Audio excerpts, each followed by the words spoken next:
Assalamualaikum and good day everyone. I am Sharifan Hikmah from International Islamic University Malaysia, and today I will present my study entitled Synbiotic Smallanthus sonchifolius, or known as Yacon, and Streptococcus salivarius inhibit Candida albicans biofilm formation. So, as introduction, what is probiotics? Probiotics is a living microorganism that brings a health benefit to the host.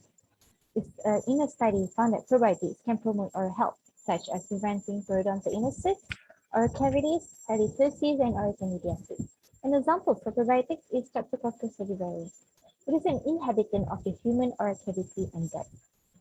So for prebiotics, it is an oligosaccharides and non-digestible carbohydrates commonly used to improve and stimulate a balanced microbiome. Example for the prebiotic is Smallanthus sonchifolius. It is a traditional root-based fruit in South America and is mainly known as an abundant source of fruit oligosaccharides. The growth and activity of probiotics are enhanced by non-digestible oligosaccharides. The combination of these two is known as symbiotics. In a study by Candida et al., the symbiotic action can be shown by suppressing the oral pathogens without interfering with a safe oral environment, where it neutralizes the growth of oral pathogenic microorganisms. An oral pathogenesis can occur under conditions where the oral surroundings are imbalanced. As examples, the C. albicans can cause oral candidiasis due to an overgrowth of the pathogenic fungus in immunocompromised individuals under several situations, for instance, in HIV-infected patients. In this study, we would like to highlight the effect of Synbiotic Smallanthus with Streptococcus salivarius K12 on the polymicrobial biofilm formation of C. albicans, with the hypothesis that the Synbiotic Smallanthus and salivarius K12 inhibit polymicrobial biofilm. Now we go to the research methodology. The first method is to grow an microorganism. So in this study, we use two different types of microorganisms. The first is Candida, and the one is Streptococcus, and another one is Streptococcus salivarius. So for Candida albicans, we use three different types of strains. The first is ATCC. The second one is isolated from the HIV patients, and the third one is isolated from the oral cancer patients. And all these microbes will be cultured into their specific growth and agar. Next is the well division assay. In this division assay, it aims to study the susceptibility effect of the C. albicans towards the Yacon aspect and the salivarius K12.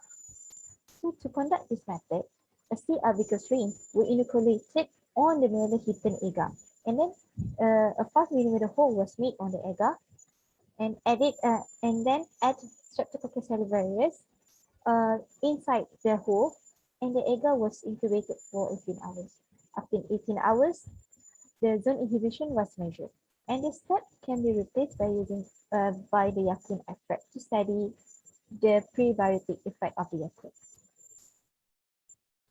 Now, go to the third method, which are to prepare the microbe suspension. So in here, the microbes are being resuscitated in nutrient broth and RPM acid supportive broth. Later, after completed the microbe suspensions, the microbe suspension are being buried in the nitric plate, and then after the biofilm was formed, after 72 hours of incubations, the biofilm will be assessed using the crystal violet assay. So this crystal violet dye can stain the biofilm that presents inside the 96 cell plate, and the absorbance of the biofilm was measured using the spectrophotometer using the absorbance at OD 620 nanometers. And last but not least, after receive all the results, we will analyze the result using statistical analysis approach. Now we go to the result and discussion. For the first assessment, we would like to study on the antifungal activity of prebiotic sonchifolius and probiotic salivarius K12. On site, the well division issue.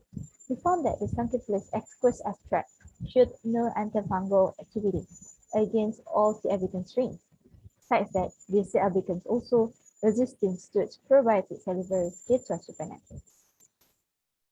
So the second study is to study the effect of prebiotic and symbiotic on C. albicans biofilm environment. Here, you can see on the left side of the slide, there are bar charts that represent the value or the result from the table 1.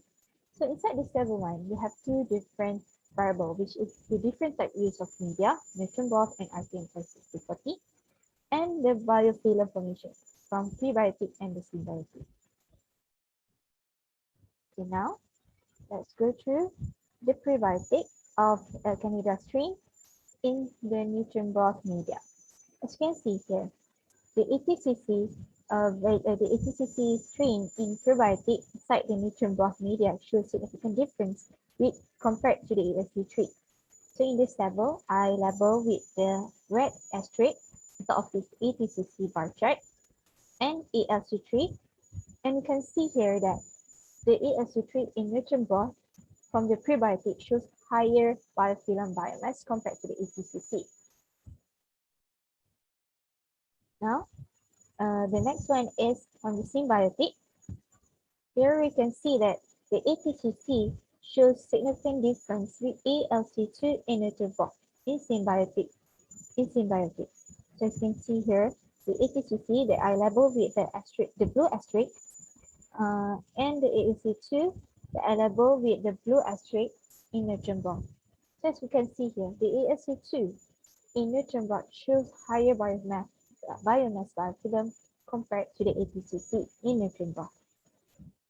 Next is we can see a significant difference in ATCC in nutrient broth and the ATCC in RPMI, which is significant between media.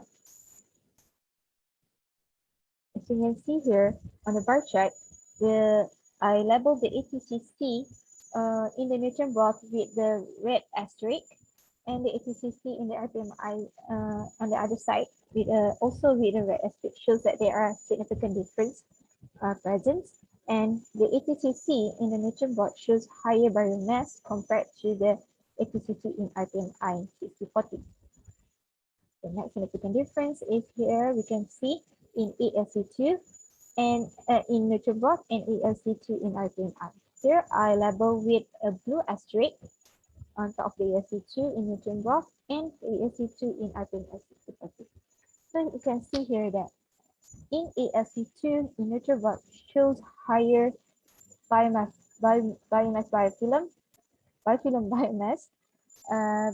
compared to the AC2 in RPMI 6040. Now we go to the discussion. The S. salivarius was found to produce urease enzymes that contribute to the stability of the oral community. Another study found that the azo-beta-deoxidase produced by the salivarius plays an essential role in developing oral biofilm formations by commensal bacteria and may regulate microbial pathogenicity in the oral cavity. The S. sonchifolius is well known to have a prebiotic effect. Its ability to ferment fructooligosaccharides has been proven by different probiotic strains such as Lactobacillus acidophilus, Lactobacillus plantarum, and Bifidobacterium bifidum. The increased biofilm in synbiotics is suggested that due to the increase of salivarius in biofilm. The nutrient broth has been shown to produce yeast form, while the RPMI 6040 can produce a hypo form of C. albicans. In a healthy oral cavity, yeast form is more important in initiating C. albicans adhesion to the oral surface, both hard and the soft tissue.